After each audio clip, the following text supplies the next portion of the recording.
اب ہم ذکر شروع کرتے ہیں آدم علیہ السلام کا۔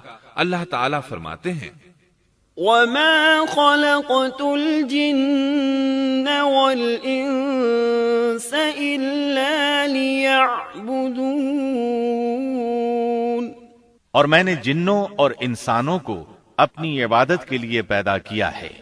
اللہ تعالیٰ نے ہمارے باپ کو کیوں پیدا فرمایا، ہمیں کیوں پیدا فرمایا؟ تاکہ ہم اس کی عبادت کریں، اگرچہ وہ عبادت کا محتاج نہیں، وہ تو بے نیاز ہے، البتہ ہم اس کے محتاج ہیں۔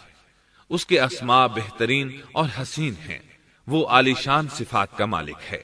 اس نے اپنے ناموں کے آثار ظاہر کرنے کے لیے مخلوق کو پیدا فرمایا، رحمت کے آثار، قدرت کے آثار، جبر اور طاقت کے آثار اور حکمت کے آثار ظاہر کرنے کے لیے مخلوقات کو پیدا فرمایا، ورنہ وہ کسی چیز کا محتاج نہیں۔ آدم علیہ السلام کی تخلیق سے پہلے ہی اس بارے میں اللہ تعالیٰ کا فرشتوں سے مکالمہ ہوا۔ اللہ تعالیٰ نے فرمایا وَإِذْ قَالَ رَبُّكَ لِلْمَلَائِكَةِ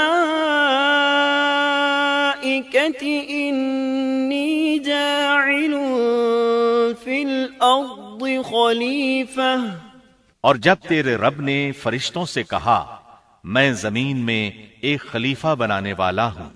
خلیفہ سے مراد ہے نائب، اور یہ کہ اس کی نسل میں سے ہر ایک دوسرے کا خلیفہ ہوگا۔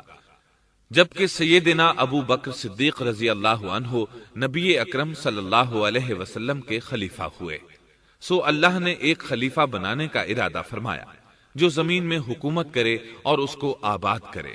چنانچہ اللہ تعالیٰ نے فرمایا هو أنشأكم من الأرض واستعمركم فيها، اللہ تعالیٰ نے تمہیں زمین سے پیدا کیا اور اسی نے اس زمین میں تمہیں بسایا ہے۔ اللہ تعالیٰ کا ارادہ ہوا کہ زمین کو آباد کروائے، جبکہ جن اس قابل نہیں تھے، کیونکہ ان میں اس قدر عقل و دانش نہیں تھی کہ زمین کو پر رونق اور سرسبز و شاداب رکھ سکیں۔ علماء جنات کے بارے میں کہتے ہیں ان کا سب سے بڑا عقل مند جن انسانوں کے 10 سالہ بچے کے برابر عقل رکھتا ہے، اس لیے زمین کو آباد کرنے کی صلاحیت اللہ تعالیٰ نے انسان کو بخشی۔ اللہ نے انسان کو بہترین ڈھانچے اور حسین ترین شکل و صورت سے نوازا، پھر اپنی روح اس میں پھونکی۔ فرشتوں نے اس سے سوال کیا قالوا أتجعل فيها من يفسد فيها ويسفك الدماء ونحن نسبح بحمدك ونقدس لك قال إني أعلم ما لا تعلمون، ایسی مخلوق کو کیوں پیدا کرتا ہے جو زمین میں فساد کرے اور خون بہائے، اور ہم تیری تسبیح، حمد اور پاکیزگی بیان کرتے ہیں۔ اس کے جواب میں اللہ نے فرمایا جو میں جانتا ہوں تم نہیں جانتے۔ دراصل فرشتوں نے کسی طرح معلوم کر لیا تھا کہ آدم کی اولاد زمین میں فساد کرے گی، خون ریزی کرے گی، لیکن انہوں نے یہ بات اعتراض کے طور پر نہیں کہی تھی، کیونکہ ایسا اعتراض تو گناہ ہے، اور فرشتے پلک جھپکنے کے برابر اللہ کی معصیت اور نافرمانی نہیں کرتے، جیسا کہ ارشاد ہوتا ہے بل عباد مکرمون لا يسبقونه بالقول وهم بأمره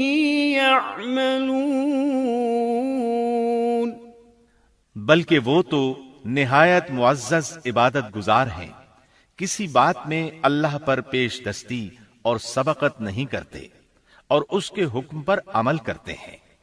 اسی طرح ارشاد ہوتا ہے لا يعصون اللہ ما امرهم ويفعلون ما يؤمرون، اللہ کے حکم کی نافرمانی نہیں کرتے بلکہ جو حکم دیا جائے بجا لاتے ہیں۔ اس لیے فرشتوں کا یہ پوچھنا وضاحت طلبی کے لیے تھا۔ وہ تو انسان کے پیدا کرنے کی وجہ پوچھ رہے تھے۔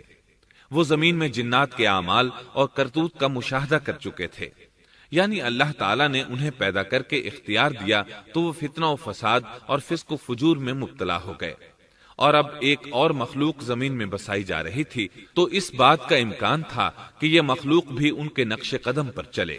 اس لیے فرشتوں نے تعجب اور حیرت کی بنا پر یہ سوال کیا تھا، اور پوچھنے کا مقصد یہ تھا کہ کیا یہ بھی جنوں کی طرح ہوں گے؟ اس طرح انہیں یہ خدشہ لاحق ہوا کہ شاید ان سے اللہ کی عبادت میں کوتاہی یا کمی واقع ہوئی ہے، جس کی وجہ سے اللہ کو نئی مخلوق پیدا کرنا پڑی۔ اس لیے ان کی بات میں یہ بھی تھا کہ ہم تیری حمد اور ثنا بیان کرتے ہیں۔ بہرحال ان کے سوال کے دو مقصد تھے۔ کیا یہ جنوں کی طرح فساد کرنے والی قوم ہے؟ کیا ہم سے تیری عبادت میں کوتاہی ہوئی ہے؟ اس پر اللہ تعالیٰ نے فرمایا، جو میں جانتا ہوں وہ تم نہیں جانتے۔ اس موقع پر فرشتوں کے ذہنوں میں ایک اور بات بھی آئی۔ وہ آپس میں کہنے لگے کہ اللہ تعالیٰ جو بھی مخلوق پیدا کرے گا وہ ہم سے زیادہ معزز اور عالم نہیں ہو سکتی۔ یعنی جب فرشتوں نے باقی مخلوقات کا جائزہ لیا، مثلا آسمان، زمین، پہاڑ، جن، چوپایوں وغیرہ کا، تو انہوں نے سوچا یہ ہم سے زیادہ مرتبے والی نہیں ہے، لہذا یہ مخلوق بھی پیدا ہو رہی ہے تو یہ ہم سے زیادہ مرتبہ نہیں رکھتی۔ یہ ہمارا خاص مقام ہے کہ اللہ کی تسبیح میں مصروف ہیں، کفر سے محفوظ ہیں، ہر حکم بجا لاتے ہیں، اللہ کے تمام احکامات پورے کرتے ہیں، آسمان اور زمین میں اس کا حکم نافذ کرتے ہیں، اور اللہ کے نزدیک ہم سب سے زیادہ شرف والے ہیں۔ لہذا اگر یہ نئی مخلوق انسان بھی پیدا ہو جائے تو کیا ہوا، ہم سے زیادہ معزز اور علم والی تو نہیں ہوگی۔ بہرحال جب اللہ تعالیٰ نے آدم کو پیدا کیا تو زمین کی مٹی لانے کا حکم فرمایا، چنانچہ اللہ تعالیٰ کے پاس مٹی لائی گئی۔ امام ترمذی، ابن حبان اور امام احمد رحمت اللہ علیہم نے ایک حدیث بیان کی ہے جس کے الفاظ کچھ یوں ہیں: إن الله تعالى خلق آدم من قبضة قبضها من جميع الأرض فجاء بنو آدم على قدر الأرض فجاء منهم الأحمر والأبيض والأسود وبين ذلك والسهل والحزن والخبيث والطيب۔ اللہ تعالیٰ نے آدم علیہ السلام کو مٹی کی ایک مٹھی سے پیدا فرمایا۔ اس مٹی کو اللہ تعالیٰ نے پوری زمین سے اٹھوایا تھا۔ یہی وجہ ہے کہ آدم کی اولاد زمین کے لحاظ سے ہی ظہور پذیر ہوئی۔ بعض سرخ رنگ کے ہیں تو بعض سیاہ اور بعض سفید، اور کچھ اس کے درمیان میں ہیں۔ بعض نیک ہیں، بعض خبیث، اور کچھ پاکیزہ قسم کے ہیں۔ انسان کی تخلیق مٹی سے شروع ہوئی، اس مٹی کو پانی سے تر کیا گیا تو یہ تین بن گئی۔ اسی وجہ سے قرآن مجید کی بعض آیات میں تراب کا لفظ آیا ہے۔ تراب خشک مٹی کو کہتے ہیں، اور بعض آیات میں تین کا لفظ آیا ہے۔ تین تر اور بھیگی مٹی کو کہتے ہیں۔ اللہ تعالیٰ فرماتے ہیں خلقہ من تراب، یعنی آدم کو تراب سے پیدا کیا گیا۔ مٹی کی عام حالت کو تراب کہتے ہیں، اور فرمایا إذ قال ربك للملائكة إني خالق بشرا من طين۔ جب آپ کے رب نے فرشتوں سے کہا کہ میں مٹی سے بشر کو پیدا کرنے والا ہوں۔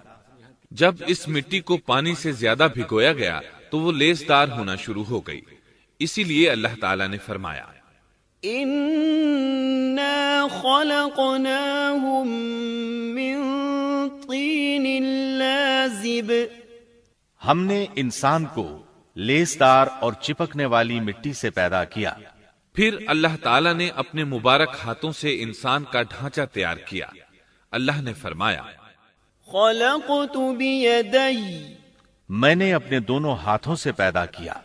اللہ تعالیٰ نے انسان کی خلقت فرشتوں کے سپرد نہ کی، بلکہ بذات خود اسے تخلیق کے مراحل سے گزارا اور اپنے ہاتھوں سے اس کی تصویر کشی کی۔ اللہ نے انسان کو پہلے ایک مورتی کی صورت میں ڈھالا، اس کے بعد ایک مقررہ مدت تک چھوڑے رکھا، یہاں تک کہ گیلی مٹی خشک ہو گئی اور اس کا رنگ سیاہ ہو گیا، بدبو آنے لگی، پھر وہ کھنکھناتی مٹی میں بدل گئی اور آخرکار آگ پر پکی ہوئی مٹی یعنی فخار ٹھیکری کی صورت اختیار کر گئی، جس سے مٹکے وغیرہ تیار کیے جاتے ہیں۔ سیاہ مٹی کو ہما ان کہتے ہیں اور بدبودار کو مسنون کہتے ہیں، اور کھنکھنا کر بولنے والی مٹی کو سلسال کہتے ہیں، اور ٹھیکری کی طرح کی مٹی کو الفخار کہتے ہیں۔ مختلف آیات میں یہ الفاظ وارد ہوئے ہیں۔ وَلَقَدْ خَلَقْنَاكُمْ ثُمَّ صَوَّرْنَاكُمْ، ہم نے تمہیں پیدا کیا اور پھر ہم ہی نے تمہاری صورت بنائی۔ اور فرمایا وَلَقَدْ خَلَقْنَا الْإِنسَانَ مِنْ صَلْصَالٍ مِنْ حَمَإٍ مَسْنُونٍ، اور یقیناً ہم نے انسان کو کھنکھناتی خشک مٹی سے پیدا کیا جو کہ بدبودار اور سیاہ گارے سے خشک ہوئی تھی۔ اور فرمایا خلق الانسان من صلصال كالفخار، اللہ نے انسان کو کھنکھناتی مٹی سے پیدا کیا جو کہ ٹھیکری کی طرح تھی۔ ان تمام آیات کریمہ میں کوئی تناقض، تعارض اور اختلاف نہیں، اس لیے کہ ان مختلف آیات میں انسان کو اس کی تخلیق کے مختلف مراحل کی یاد دہانی کرائی گئی ہے۔ خلاصہ کلام یہ ہوا کہ تخلیق کے عمل کا پہلا مرحلہ تراب تھا، یعنی عام حالت والی خشک مٹی، پھر تین یعنی بھگوئی ہوئی مٹی، پھر لیسدار مٹی یعنی سلسال، پھر ٹھیکری کی طرح کی مٹی یعنی فخار، اور یہ کام جمعے کی آخری گھڑی میں کیا گیا۔ اور یہ دن اللہ کے لحاظ سے شمار ہونے والے دنوں میں سے ہمارے دنوں کی طرح نہ تھا، ہمارے اور اللہ کے دن مختلف ہیں۔ تخلیق آدم دراصل اللہ کا کرشمہ ہے، انسانوں کو ایک صورت عطا کی گئی۔ اس مرحلے کا تذکرہ بخاری اور مسند احمد کی ایک روایت میں ہے۔ خلق اللہ آدم وطوله 60 ذراعا فكل من يدخل الجنة على صورة آدم فلم يزل الخلق ينقص حتى الآن۔ اللہ نے آدم کو پیدا کیا اور ان کا قد 60 ہاتھ یا 60 میٹر لمبا تھا۔ تمام جنتی لوگ اس قد آدم کے ساتھ جنت میں داخل ہوں گے، اور اس وقت سے لے کر آج تک مخلوق کا قد کم ہوتا چلا آ رہا ہے۔ بعد والے لوگ گزشتہ زمانے کے لوگوں سے ہمیشہ چھوٹے قد کے ہوتے چلے آ رہے ہیں۔ بہرحال سب سے پہلے اور سب سے لمبے انسان آدم علیہ السلام تھے۔ امام احمد نے منفرد طور پر ایک روایت بیان کی ہے، اس میں رسول اکرم صلی اللہ علیہ وسلم نے آدم علیہ السلام کی لمبائی 60 ہاتھ یعنی 60 میٹر اور چوڑائی 7 ہاتھ بیان فرمائی ہے۔ سبحان اللہ! سیدنا آدم کس قدر ضخیم اور عظیم مخلوق تھے۔ صحیح مسلم اور مسند احمد کی روایت میں ہے، لما خلق الله آدم تركه ما شاء أن يدع فجعل إبليس يطيف به ينظر إليه فلما رآه أجوف عرف أنه خلق لا يتمالك۔ اللہ نے آدم کو پیدا کیا تو اسے اپنی منشا کے مطابق کچھ عرصہ ڈھانچے کی صورت میں چھوڑے رکھا۔ ابلیس اس کے ارد گرد چکر لگانے لگا، اس نے دیکھا کہ وہ پیٹ والا ہے۔ وہ سمجھ گیا کہ یہ مخلوق اپنے آپ پر کنٹرول نہیں کر سکے گی۔ اس حدیث سے معلوم ہوتا ہے کہ انسانوں کی طرح جنات کا پیٹ نہیں ہے، صرف انسان ایسا ہے جس کا اندر والا حصہ کھوکھلا ہے۔ بہرحال اللہ نے انسان کو اس شکل و صورت میں پیدا فرمایا۔ احادیث مبارکہ میں آدم علیہ السلام اور ابلیس ملعون کا قصہ تفصیل سے بھی موجود ہے اور مختصر بھی۔ مثلا تفسیر تبری میں سیدنا عبداللہ بن عباس رضی اللہ عنہما سے روایت ہے، اللہ تعالیٰ نے آدم علیہ السلام کی مٹی کا حکم دیا، مٹی لائی گئی۔ اللہ تعالیٰ نے آدم علیہ السلام کو لیسدار اور بدبودار سیاہ مٹی سے پیدا فرمایا، اور یہ کام اللہ نے اپنے مبارک ہاتھوں سے کیا۔ آدم 40 راتیں مجسمے کی صورت میں پڑے رہے، جسم موجود تھا لیکن روح نہیں تھی۔ ابلیس آتا، اس ڈھانچے کو ٹھوکر لگاتا تو جسم سے ایسی آواز نکلتی جیسے خالی مٹکے پر ہاتھ مارنے سے نکلتی ہے۔ اسی لیے اللہ نے بھی فرمایا ہے کہ وہ کھنکھناتی مٹی سے پیدا کیے گئے۔ آدم علیہ السلام میں روح ڈالنے سے پہلے ایک مرتبہ فرشتوں کا ان کے پاس سے گزر ہوا تو وہ کچھ گھبرا سے گئے۔ ابلیس کو تو بہت زیادہ گھبراہٹ کا سامنا کرنا پڑا۔ وہ گزرتے ہوئے ٹھوکر مارتا اور کہتا، تجھے کسی خاص مقصد کے لیے پیدا کیا گیا ہے۔ یہ کہہ کر وہ آدم کے منہ میں داخل ہو جاتا اور کمر کے راستے باہر آ جاتا اور فرشتوں سے مخاطب ہو کر کہتا، اس سے گھبرانے کی کوئی ضرورت نہیں۔ اگر مجھے اس پر مسلط کر دیا گیا تو میں یقیناً اسے ہلاکت میں ڈال دوں گا، اور اگر اسے مجھ پر مسلط کر دیا گیا تو بلا شبہ میں اس کی نافرمانی کروں گا۔ اندازہ کیجئے وہ تعجب کر رہا ہے کہ انہیں کیوں پیدا کیا گیا ہے۔ اس کی آدم علیہ السلام سے دشمنی کس قدر پرانی ہے، گویا ابتدا ہی سے یہ عداوت پر ڈٹ گیا تھا۔ بہرحال اللہ نے آدم میں روح پھونکی۔ اس مضمون کو قرآن مجید میں جا بجا ذکر کیا گیا ہے۔ اللہ تعالیٰ فرماتے ہیں، فَإِذَا سَوَّيْتُهُ وَنَفَخْتُ فِيهِ مِن رُّوحِي فَقَعُوا لَهُ سَاجِدِينَ۔ جب میں اس کو ٹھیک ٹھاک کر لوں اور اس میں اپنی روح پھونک دوں تو تم سب اس کے سامنے سجدے میں گر پڑنا۔ ایک اور جگہ فرمایا، إن مثل عيسى عند الله كمثل آدم خلقه من تراب ثم قال له كن فيكون۔ اللہ تعالیٰ کے نزدیک عیسیٰ علیہ السلام کی مثال ہو بہو آدم علیہ السلام کی مثال ہے۔ اللہ نے انہیں مٹی سے بنا کر کہا ہو جا، وہ ہو گئے۔ اللہ نے آدم علیہ السلام کو مٹی سے پیدا کیا، اپنے ہاتھوں سے بنایا، پھر اس میں روح پھونکی۔ اس کا مفصل بیان احادیث میں موجود ہے۔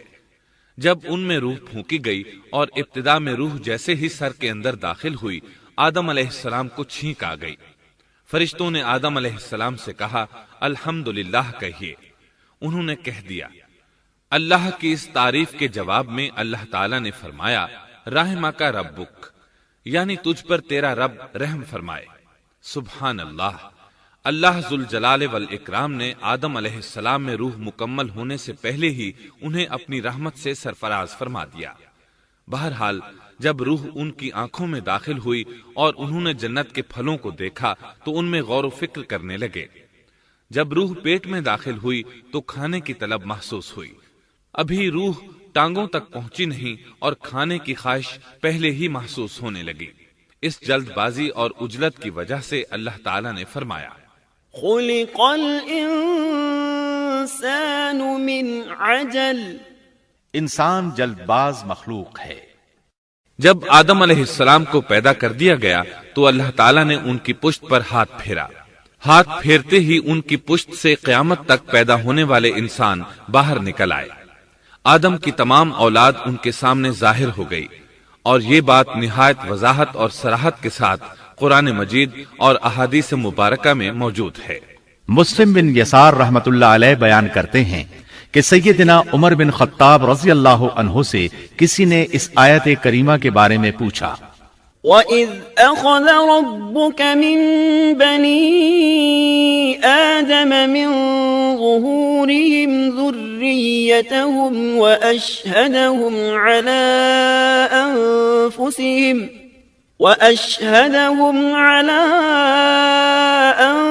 أَنفُسِهِمْ أَلَسْتُ بِرَبِّكُمْ قَالُوا بَلَىٰ شَهِدْنَا أَن تَقُولُوا يَوْمَ الْقِيَامَةِ إِنَّا كُنَّا عَنْ هَٰذَا غَافِلِينَ۔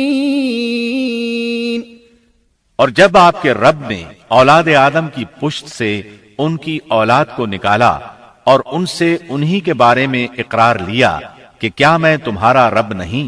سب نے جواب دیا ہاں کیوں نہیں، ہم سب گواہ بنتے ہیں، تاکہ تم لوگ قیامت کے روز یوں نہ کہو ہم تو اس سے محض بے خبر تھے۔ او تقولوا انما اشرك آباؤنا من قبل وكنا ذرية من بعدهم افتهلكنا بما فعل المبطلون۔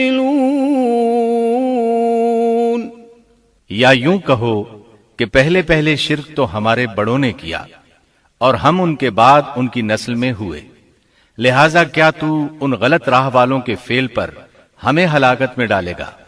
سیدنا عمر رضی اللہ عنہ نے اس شخص کے سوال کے جواب میں فرمایا، میں نے سنا ہے کہ رسول اللہ صلی اللہ علیہ وسلم فرما رہے تھے، ان اللہ خلق آدم ثم مسح ظهره بيمينه فاستخرج منه ذرية فقال خلقت هؤلاء للجنة وبعمل أهل الجنة يعملون، ثم مسح ظهره فاستخرج منه ذرية فقال خلقت هؤلاء للنار وبعمل أهل النار يعملون، فقال الرجل ففيما العمل يا رسول الله؟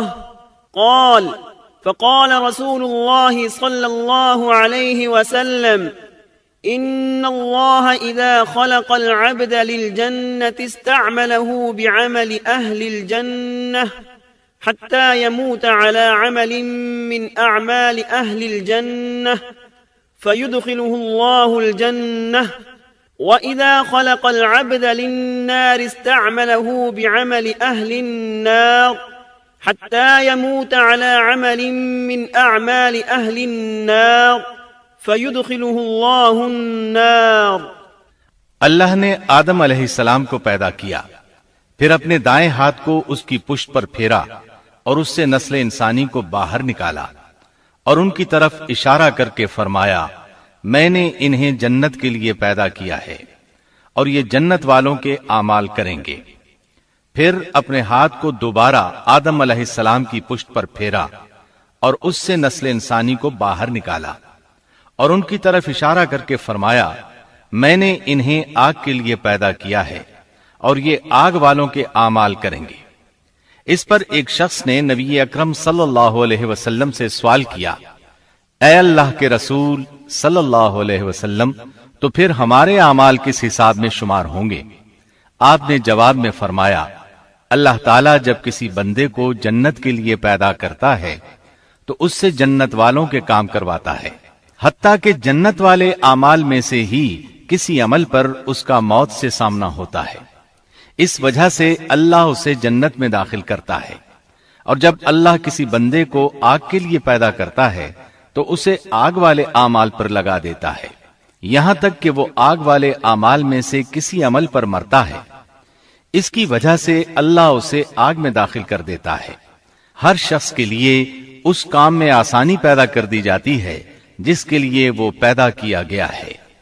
لیکن یہ بات ذہن میں ہر وقت موجود رہنی چاہیے کہ اللہ نے انسان کو اختیار دے رکھا ہے کہ وہ اپنی عقل اور فکر کی روشنی میں اللہ کے احکامات پر عمل پیرا ہو کر خود کو جنتی بنا لے، یا عقل کا درست استعمال نہ کرتے ہوئے شیطان کا پٹا گلے میں ڈال لے اور جہنم میں جگہ بنا لے۔ یہ تو اللہ نے انسان کو اختیار دے رکھا ہے، اس کی مرضی کہ جنت والے اعمال کرے یا جہنم والے۔ ہر انسان میں دونوں طرف جانے کی طاقت اور صلاحیت موجود ہے۔ اللہ نے انسان کو مجبور نہیں بنایا، البتہ ہر انسان کو جو بھی رویہ اختیار کرنا تھا اللہ کو اس کا علم تھا، اور اس کا علم برحق ہے، قطعی ہے، اس میں کوئی غلطی نہیں ہو سکتی، اس لیے اس نے اپنے علم کے مطابق تقدیر لکھ دی۔ اب ہم جو کچھ کرتے ہیں تقدیر سے مجبور ہو کر نہیں کرتے، بلکہ اپنے اختیار سے کرتے ہیں، اور چونکہ تقدیر بھی اللہ کے حکم سے لکھی گئی اس لیے اس میں بھی کوئی خطا واقع نہیں ہوتی، لہذا تقدیر کا یہ مطلب نہیں کہ انسان تقدیر کی بنا پر ہدایت ماننے یا نہ ماننے پر مجبور ہے، ایسی بات قطعاً نہیں۔ اور درست بات یہ ہے کہ تقدیر کا مسئلہ بہت زیادہ پیچیدہ ہے اور مشکل ترین مسائل میں سے ہے، یہاں اس کی تفصیل کا موقع نہیں۔ جب اللہ نے آدم علیہ السلام کو پیدا کر لیا اور اس میں اپنی روح پھونک دی تو فرشتوں کو حکم دیا کہ آدم کو سجدہ کریں۔ ابلیس ایک بہت نیک اور بزرگ جن تھا، اس نے کبھی اللہ کی نافرمانی نہیں کی تھی، اسی بنا پر وہ بلند مرتبہ پا کر فرشتوں میں شامل ہو چکا تھا، لیکن فرشتوں کی جنس سے قطعاً نہیں تھا۔ اللہ نے اسے اطاعت اور فرما برداری کا صلہ دیا تھا، اس کی عزت اور اکرام کرتے ہوئے آسمان میں بسایا تھا، لمحہ بھر کے لیے بھی اس نے اللہ کی نافرمانی نہیں کی تھی، اور پھر اللہ نے آدم کو سجدہ کرنے کا حکم دیا، اور اس حکم کے مخاطب فرشتے اور ابلیس تھے۔ صرف فرشتوں کے لیے یہ حکم نہیں تھا بلکہ ابلیس بھی اس حکم میں شامل تھا، کیونکہ اللہ تعالیٰ فرماتے ہیں وَلَقَدْ خَلَقْنَاكُمْ ثُمَّ صَوَّرْنَاكُمْ ثُمَّ قُلْنَا لِلْمَلَائِكَةِ اسْجُدُوا لِآدَمَ فَسَجَدُوا إِلَّا إِبْلِيسَ لَمْ يَكُنْ مِنَ السَّاجِدِينَ قَالَ مَا مَنَعَكَ أَلَّا تَسْجُدَ إِذْ أَمَرْتُكَ اور یقیناً ہم نے تمہیں پیدا کیا، پھر ہم ہی نے تمہاری صورت بنائی، پھر ہم نے فرشتوں سے کہا کہ آدم کو سجدہ کرو، تو سوائے ابلیس کے سبھی نے سجدہ کیا، وہ سجدہ کرنے والوں میں شامل نہ ہوا۔ اللہ تعالیٰ نے فرمایا، تجھے کس چیز نے سجدے سے روک دیا جبکہ میرا حکم تیرے لیے بھی تھا؟ تو اس سے ثابت ہوا اس حکم میں فرشتوں کے ساتھ ابلیس بھی شامل تھا، کیونکہ قرآن میں اذ امرتک کے الفاظ ہیں۔ اس کا مطلب ہے کہ میں نے تجھے حکم دیا تھا، اور پھر ابلیس نے جواب میں یہ نہیں کہا کہ تو نے تو مجھے حکم ہی نہیں دیا تھا، بلکہ اس نے سجدہ نہ کرنے کی وجہ یہ بتائی۔ قال انا خير منه خلقتني من نار وخلقته من طين۔ اس نے کہا، میں سجدہ کیوں کروں، میں اس سے بہتر ہوں، اس لیے کہ تو نے مجھے آگ سے پیدا کیا اور اسے مٹی سے۔ تو پھر کہا، قال فاهبط منها، اللہ نے حکم دیا تو اس سے نیچے اتر جا۔ غرض جب ابلیس نے نافرمانی کی، سرکشی اور تکبر کا مظاہرہ کیا، تو اس وقت اللہ تعالیٰ اور اس کے درمیان مکالمہ ہوا۔ اللہ نے اس کی سرکشی دیکھ کر اسے سزا دیتے ہوئے فرمایا، قال فاهبط منها فما يكون لك أن تتكبر فيها فاخرج إنك من الصاغرين قال أنظرني إلى يوم يبعثون قال إنك من المنظرين قال فبما أغويتني لأقعدن لهم صراطك المستقيم ثم لآتينهم من بين أيديهم ومن خلفهم وعن أيمانهم وعن شمائلهم وَلَا تَجِدُ أَكْثَرَهُمْ شَاكِرِينَ۔ اس جنت سے اتر جا، تجھے کوئی حق حاصل نہیں کہ تو اس جنت میں رہ کر تکبر کرے۔ ابلیس نے جواب میں کہا، مجھے قیامت کے دن تک مہلت دے دیجئے، یعنی اتنی لمبی عمر دے دیجئے کہ میں قیامت تک زندہ رہوں، موت نہ آئے۔ اللہ نے فرمایا، تجھے مہلت دے دی گئی، لیکن ایک وقت مقررہ تک۔ اور جب شیطان اس طرف سے مطمئن ہو گیا کہ اسے مہلت مل گئی، تب اس نے کہا، چونکہ تو نے مجھے گمراہ کر دیا ہے، اس وجہ سے میں قسم کھاتا ہوں کہ میں انسانوں کی گمراہی کے لیے تیرے سیدھے راستے پر بیٹھ جاؤں گا، پھر ان کے آگے سے، ان کے پیچھے سے، ان کے دائیں سے، ان کے بائیں سے، ان کے پاس آؤں گا، اور آپ ان میں سے اکثر لوگوں کو شکر گزار نہیں پائیں گے۔ اللہ تعالیٰ نے شیطان کا رد کرتے ہوئے فرمایا، یہاں سے ذلیل و خوار ہو کر نکل جا، ان میں سے جو شخص بھی تیرا حکم مانے گا میں ایسے تمام گمراہوں سے جہنم کو بھر دوں گا۔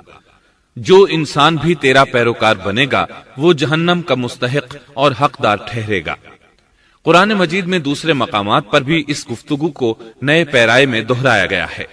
مثلا اللہ نے فرمایا، وَلَقَدْ خَلَقْنَا الْإِنسَانَ مِنْ صَلْصَالٍ مِنْ حَمَإٍ مَسْنُونٍ وَالْجَانَّ خَلَقْنَاهُ مِنْ قَبْلُ مِنْ نَارِ السَّمُومِ وَإِذْ قَالَ رَبُّكَ لِلْمَلَائِكَةِ إِنِّي خَالِقٌ بَشَرًا مِّن صَلْصَالٍ مِّنْ حَمَإٍ مَّسْنُونٍ فَإِذَا سَوَّيْتُهُ وَنَفَخْتُ فِيهِ مِنْ رُوحِي فَقَعُوا لَهُ سَاجِدِينَ فسجد الملائكة كلهم أجمعون إلا إبليس أبى أن يكون مع الساجدين قال يا إبليس ما لك ألا تكون مع الساجدين قال لم أكن لأسجد لبشر خلقته من صلصال من حمأ مسنون قال فاخرج منها فإنك رجيم وَإِنَّ عَلَيْكَ اللَّعْنَةَ إِلَى يَوْمِ الدِّينِ یقیناً ہم نے انسان کو کھنکھناتی مٹی سے پیدا فرمایا ہے جو کہ سڑے ہوئے گارے کی تھی، اور اس سے پہلے ہم نے جنات کو لو والی آگ سے پیدا کیا۔ اور جب تیرے پروردگار نے فرشتوں سے فرمایا میں انسان کو سیاہ بدبودار کھنکھناتی مٹی سے پیدا کرنے والا ہوں، جب میں اسے پورا بنا چکوں اور اس میں اپنی روح پھونک دوں تو تم سب اس کے لیے سجدے میں گر پڑنا۔ چنانچہ تمام فرشتوں نے سجدہ کیا سوائے ابلیس کے، اس نے سجدہ کرنے والوں میں شمولیت اختیار کرنے سے صاف انکار کر دیا۔ اللہ تعالیٰ نے فرمایا اے ابلیس تجھے کیا ہوا کہ تو سجدہ کرنے والوں میں شامل نہ ہوا؟ وہ بولا میں ایسے انسان کو سجدہ نہیں کر سکتا جسے تو نے سیاہ بدبودار کھنکھناتی مٹی سے پیدا کیا ہے۔ اللہ تعالیٰ نے فرمایا اب تو بہشت سے نکل جا کیونکہ تو مردود ہے اور تجھ پر قیامت کے دن تک میری پھٹکار ہے۔ قال رب فأنظرني إلى يوم يبعثون قال فإنك من المنظرين إلى يوم الوقت المعلوم قال رب بما أغويتني لأزينن لهم في الأرض ولأغوينهم أجمعين إلا عبادك منهم المخلصين قال هذا صراط علي مستقيم إن عبادي ليس لك عليهم سلطان إلا من اتبعك من الغاوين وَإِنَّ جَهَنَّمَ لَمَوْعِدُهُمْ أَجْمَعِينَ کہنے لگا اے میرے رب مجھے اس دن تک مہلت دے دے جس دن کے لوگ دوبارہ زندہ کیے جائیں گے۔ اللہ نے فرمایا اچھا اس مقررہ وقت کے دن تک تجھے مہلت دی گئی. کہنے لگا اے میرے رب، چونکہ تو نے مجھے گمراہ کیا ہے، مجھے بھی قسم ہے کہ میں انسانوں کے لیے زمین میں گناہوں کو خوشنما بناؤں گا اور ان سب کو بہکا دوں گا سوائے ان کے جو تیرے منتخب اور مخلص بندے ہوں گے، وہ میرے بہکاوے میں نہیں آئیں گے. اللہ نے فرمایا ہاں یہی مجھ تک پہنچنے کی سیدھی راہ ہے کہ مخلص بن جاؤ، میرے بندوں پر تجھے کوئی غلبہ نہیں ہوگا. البتہ جو گمراہ لوگ تیری پیروی کریں گے یقیناً ان کے وعدے کی جگہ جہنم ہے. ایک اور مقام پر اللہ تعالی فرماتے ہیں وَإِذْ قُلْنَا لِلْمَلَائِكَةِ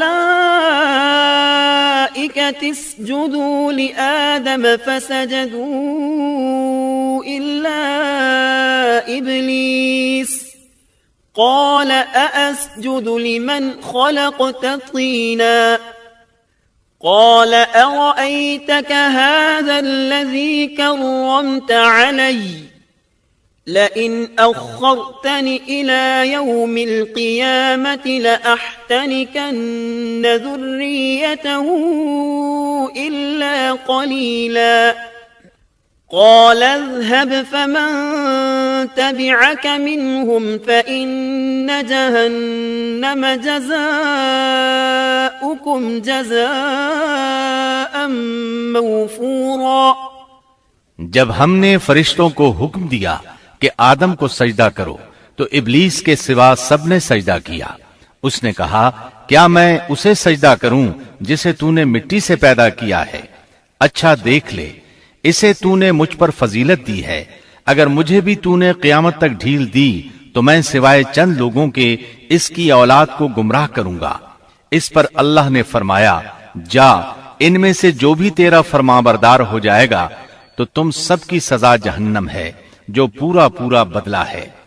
واستفزز من استطعت منهم بصوتك وأجلب عليهم بخيلك ورجلك وشاركهم في الأموال والأولاد وعدهم وما يعدهم الشيطان إلا غرورا إن عبادي ليس لك عليهم سلطان وكفى بربك وكيلا.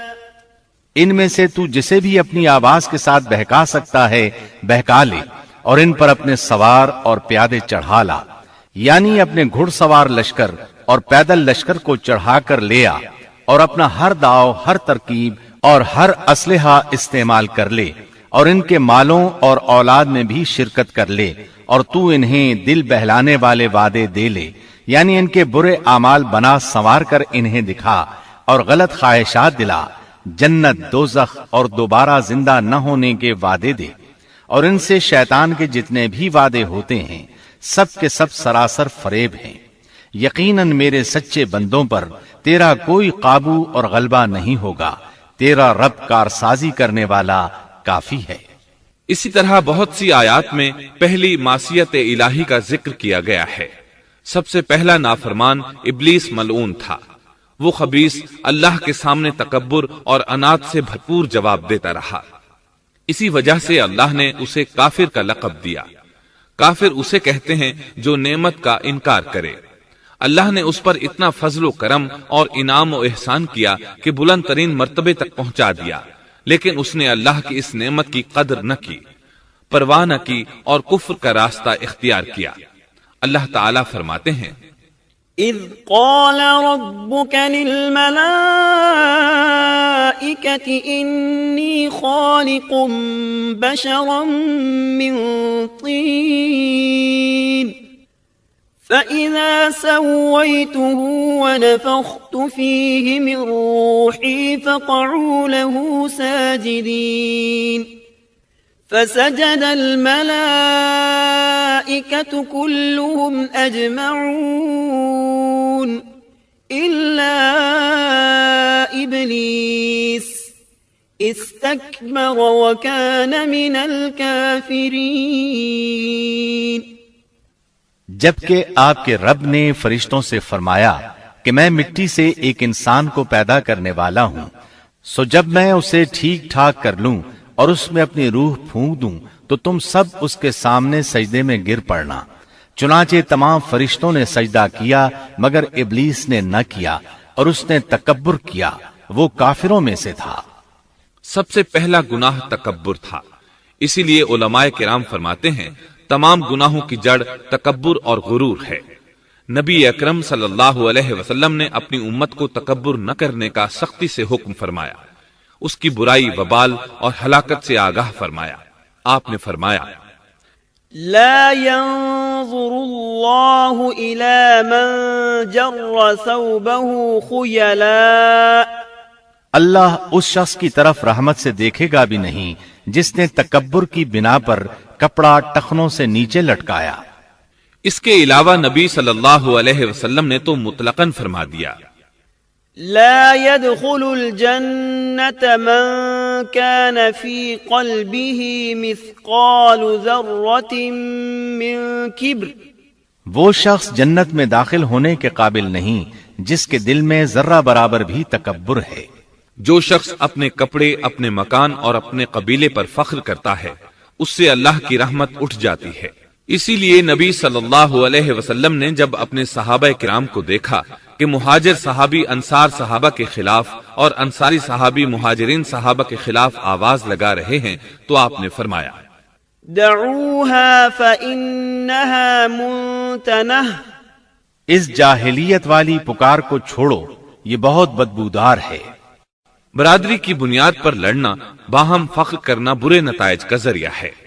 گناہوں کی بنیاد بھی تکبر ہے، اس لیے ہر مومن کو چاہیے کہ اپنے نوکر، خادم، ملازم یا کسی بھی مسکین پر کبھی بھی فخر و غرور کا اظہار نہ کرے، کیونکہ یہی اللہ کی سب سے پہلی نافرمانی وجود میں آئی تھی۔ تکبر کا یہ ذکر ضمناً آ گیا۔ ہم پھر اپنے موضوع کی طرف لوٹتے ہیں۔ اللہ نے آدم علیہ السلام کو پیدا کیا اور انہیں عالم بنا کر ہی تخلیق کیا، یعنی جب وہ پیدا ہوئے تو جاہل نہیں تھے۔ اللہ نے آدم علیہ السلام کو فرشتوں سے بھی بڑا عالم بنا کر پیدا فرمایا۔ بے شمار احادیث میں آدم علیہ السلام کی ابتدا اور ان کے علم کا ذکر موجود ہے۔ جب اللہ نے آدم میں مکمل روح ڈال دی اور وہ اپنے پاؤں پر کھڑے ہو گئے تو اللہ نے انہیں حکم دیا، جاؤ فرشتوں کی جماعت کو السلام علیکم کہو۔ آدم اور فرشتوں کی زبان عربی تھی، یہی زبان اہل جنت کی ہے۔ آدم گئے، جا کر سلام کہا، انہوں نے جواب میں کہا وعلیکم السلام ورحمت اللہ، یعنی تجھ پر اللہ کی سلامتی اور رحمت ہو۔ اللہ نے فرمایا یہ تیرا اور تیری اولاد کا آپس میں ایک دوسرے کو تحفہ اور ہدیہ ہے۔ اللہ نے آدم علیہ السلام کو ابتدا ہی میں تمام نام سکھا دیے۔ مفسرین نے ان ناموں کے بارے میں بہت بحثیں ذکر کی ہیں۔ مضبوط موقف سیدنا عبداللہ بن عباس رضی اللہ عنہما کا ہے کہ اللہ نے آدم علیہ السلام کو ہر چیز کا نام سکھا دیا تھا، مثلا یہ پہاڑ ہے، یہ سمندر ہے، یہ پرندہ ہے، یہ درخت ہے وغیرہ۔ وہ آسمان اور زمین کی ہر چیز کا نام جانتے تھے۔ یہ علم کیسا تھا، انسان نے کس طرح ہر چیز کا نام پہچان لیا۔ یقیناً اللہ انسان میں یہ طاقت پیدا کر سکتا ہے کہ وہ ہر علم کا احاطہ کر سکے۔ اللہ نے آدم علیہ السلام کو ہر چیز کا نام اور اس کی صنعت اور کام بھی معلوم کرا دیا۔ آگ، لوہے، لکڑی، غرض ہر چیز کا نام اور استعمال ذہن میں ڈال دیا۔ وہ کس قدر عظیم علم سے بہرور ہوئے، سبحان اللہ۔ بہرحال اللہ نے آدم علیہ السلام کو صرف شکل و صورت اور تخلیق ہی میں بلند مرتبہ عطا نہیں کیا تھا، بلکہ عقل و علم کے لحاظ سے بھی بلند درجے اور مقام پر فائز کیا تھا، جیسا کہ اللہ تعالیٰ فرماتے ہیں وعلم آدم الأسماء كلها ثم عرضهم على الملائكة۔ اللہ نے آدم علیہ السلام کو ہر چیز کا نام سکھا دیا، پھر ان چیزوں کو فرشتوں پر پیش کیا اور فرمایا انبئونی بأسماء هؤلاء إن كنتم صادقین۔ مجھے ان چیزوں کے نام بتاؤ اگر تم سچے ہو۔ مطلب یہ کہ تم اپنے دعوے میں کہاں تک سچے ہو؟ جب آدم کی تخلیق ہوئی تو تم نے کہا تھا اللہ جو چاہے پیدا کر لے، قسم ہے وہ ہم سے زیادہ معزز اور عالم نہیں ہوگا۔ اس دعوے میں اگر تم سچے ہو تو ذرا ان اشیاء کے نام تو بتاؤ۔ اللہ تعالیٰ نے آدم علیہ السلام کا زیادہ معزز ہونا، مکرم ہونا اور علم و معرفت والا ہونا واضح کرنے کے لیے فرشتوں کو حکم دیا کہ آدم علیہ السلام کو سجدہ کریں۔ یہ سجدہ تعظیمی تھا، عبادت والا سجدہ نہیں تھا۔ سجدہ تعظیمی پہلے وقتوں میں جائز تھا لیکن اب حرام ہے۔ اسی لیے تو یعقوب علیہ السلام، ان کی بیوی اور 11 بیٹوں نے یوسف علیہ السلام کو سجدہ کیا تھا۔ بہرحال فرشتوں نے آدم علیہ السلام کو سجدہ کیا۔ اس سے معلوم ہو جاتا ہے کہ کون زیادہ عزت اور عظمت والا ہے۔ یقیناً آدم علیہ السلام زیادہ شرف اور منزلت کے حقدار ٹھہرے۔ جب اللہ تعالیٰ نے ان کی عزت، تکریم اور تعظیم ثابت فرما دی، تب علم و معرفت میں ان کی برتری ثابت کرنے کے لیے فرمایا اگر تم اپنے قول میں سچے ہو تو ان چیزوں کے نام بتاؤ۔ تب فرشتوں نے کہا قالوا سبحانك لا علم لنا إلا ما علمتنا إنك أنت العليم الحكيم قال يا آدم أنبئهم بأسمائهم فلما أنبأهم بأسمائهم قال ألم أقل لكم إني أعلم غيب السماوات والأرض وأعلم ما تبدون وما كنتم تكتمون۔ فرشتے کہنے لگے اے اللہ تو پاک ہے، ہمیں تو صرف اتنا ہی علم ہے جتنا تو نے ہمیں سکھا رکھا ہے، مکمل حکمت و علم والا تو ہی ہے۔ اللہ تعالیٰ نے آدم علیہ السلام سے فرمایا اے آدم تم ان فرشتوں کو ان چیزوں کے نام بتاؤ۔ آدم ہر چیز کا نام بتانے لگے، کسی جگہ بھی انہوں نے غلطی نہیں کی۔ جب انہوں نے فرشتوں کو تمام چیزوں کے نام بتا دیے تو اللہ تعالیٰ نے فرشتوں کو مخاطب کر کے کہا کیا میں نے تمہیں پہلے ہی نہیں کہہ دیا تھا کہ زمین اور آسمان کا غیب میں ہی جانتا ہوں اور میرے علم میں ہے جو تم ظاہر کر رہے ہو اور جو چھپا رہے ہو۔ یہاں ذہن میں سوال ابھرتا ہے کہ فرشتے کیا چھپا رہے تھے؟ وہ راز والی بات یہی تھی کہ اللہ ہم سے زیادہ معزز اور عالم مخلوق پیدا نہیں کرے گا۔ واضح رہے ہم آپ کو صرف واقعات ہی نہیں سنا رہے، صرف سیرت اور تاریخ ہی بیان نہیں کر رہے، بلکہ قرآن بھی پڑھ پڑھ کر سنا رہے ہیں۔ اور قرآن کو اس وقت تک سمجھنا محال ہے جب تک کہ ان واقعات کی تفصیل موجود نہ ہو۔ خیر، اس کے بعد اللہ تعالیٰ نے اما حوا کو پیدا فرمایا۔ انہیں آدم علیہ السلام کے فوراً بعد پیدا نہیں فرمایا، بلکہ آدم علیہ السلام نے کافی عرصہ جنت میں تنہا بسر کیا، اور حدیث میں ہے کہ وہ وحشت محسوس کرتے تھے، تنہائی کو شدت سے محسوس کرنے لگے تھے۔ آخر کار ایک روز جب وہ سو رہے تھے تو اللہ تعالیٰ نے ان کی بائیں پسلی سے اما حوا علیہ السلام کو پیدا فرمایا اور آدم علیہ السلام کا ہم سفر بنا دیا۔ اللہ فرماتے ہیں یا ایھا الناس اتقوا ربکم الذی خلقکم من نفس واحدة وخلق منها زوجها۔ اے لوگو اپنے اس پروردگار سے ڈر جاؤ جس نے تم سب کو ایک ہی جان سے پیدا کر ڈالا اور اس جان یعنی آدم علیہ السلام سے ان کی بیوی کو پیدا کیا۔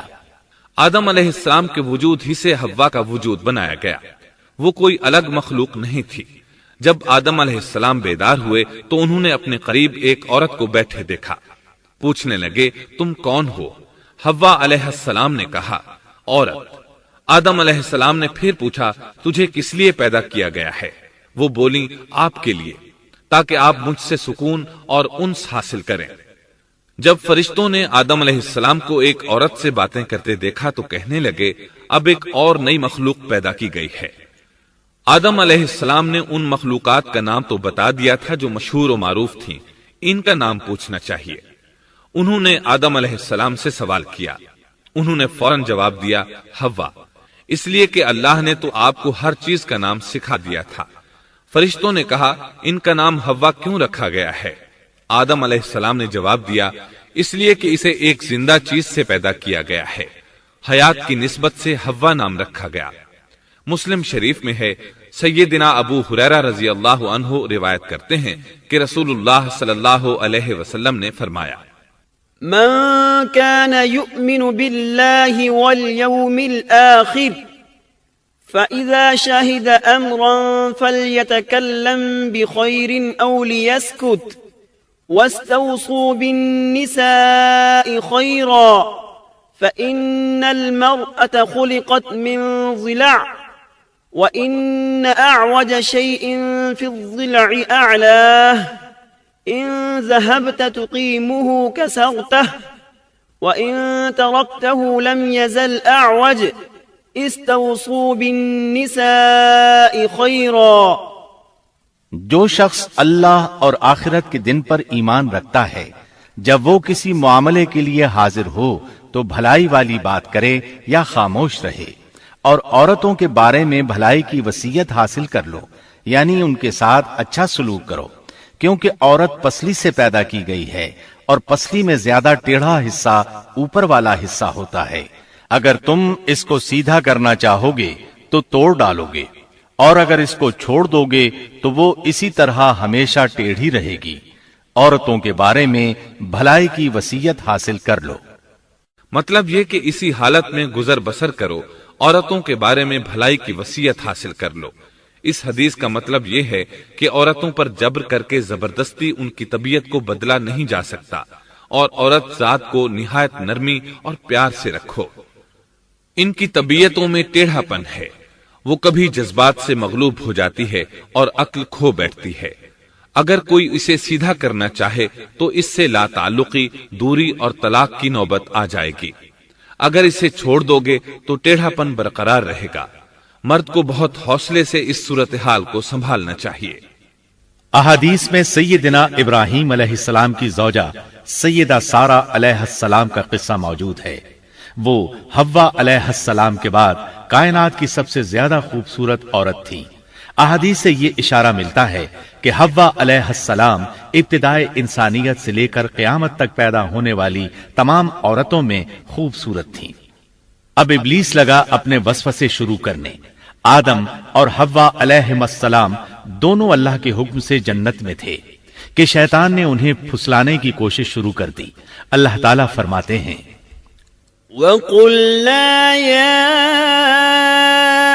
آدَمُ اسْكُنْ أَنْتَ وَزَوْجُكَ الْجَنَّةَ وَكُلَا مِنْهَا رَغَدًا حَيْثُ شِئْتُمَا۔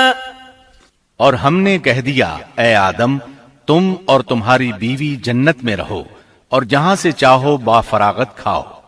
جنت بھی کیسی، اللہ فرماتے ہیں، وَجَنَّةٍ عَرْضُهَا السَّمَاوَاتُ وَالْأَرْضُ، وہ جنت کہ جس کی چوڑائی ہی آسمانوں اور زمین کے برابر ہے۔ سو اس جنت میں سے جو چاہو سو کھاؤ، کچھ بھی منع نہیں سوائے ایک درخت کے، چنانچہ ارشاد ہوا، وَقُلْنَا يَا آدَمُ اسْكُنْ أَنْتَ وَزَوْجُكَ الْجَنَّةَ وَكُلَا مِنْهَا رَغَدًا حَيْثُ شِئْتُمَا وَلَا تَقْرَبَا هَذِهِ الشَّجَرَةَ فَتَكُونَا مِنَ الظَّالِمِينَ۔ اور ہم نے کہا اے آدم، تم اور تمہاری بیوی جنت میں رہو، پھر جس جگہ سے چاہو با فراغت کھاؤ، اور اس درخت کے پاس مت جاؤ ورنہ ظالموں میں سے ہو جاؤ گے۔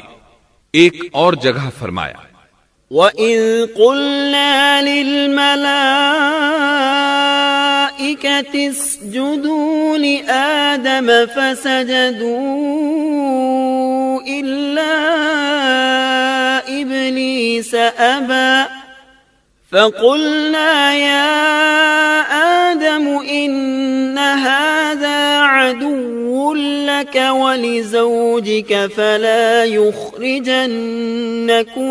من الجنة فتشقى إن لك ألا تجوع فيها ولا تعرى وأنك لا تظمأ فيها ولا تضحى.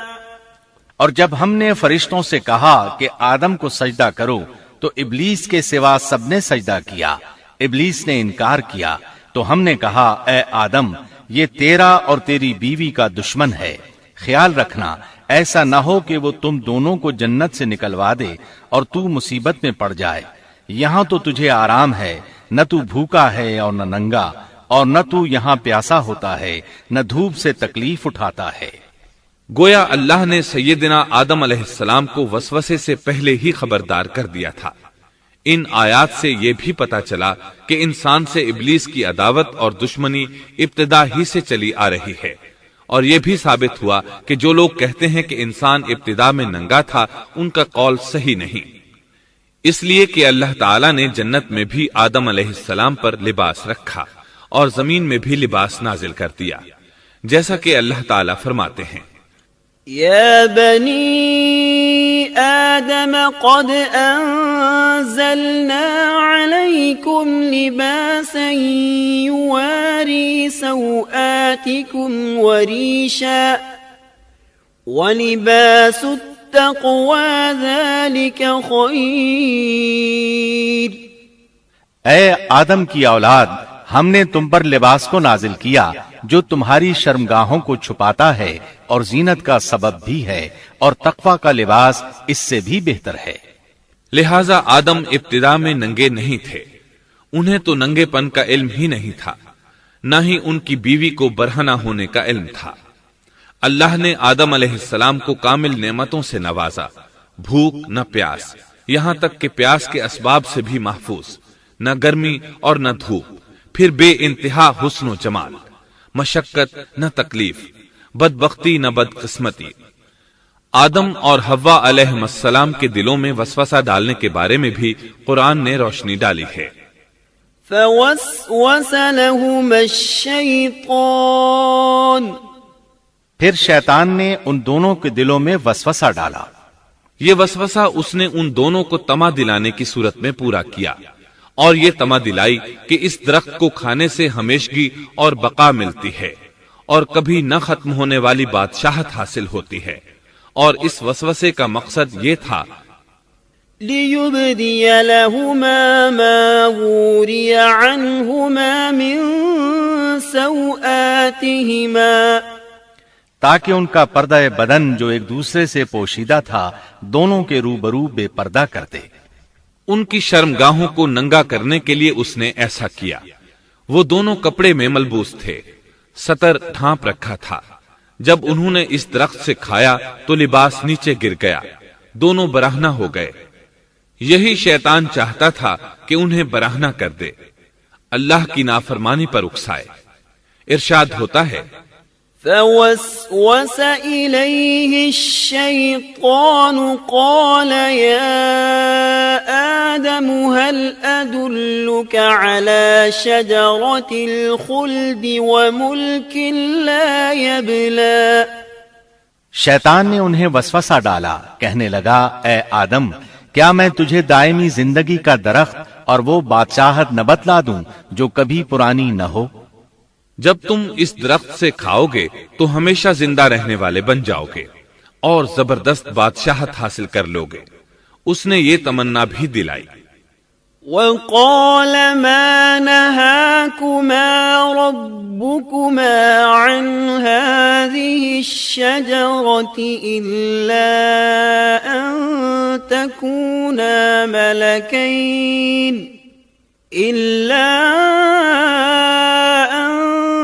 تكونا ملكين أو تكونا من الخالدين.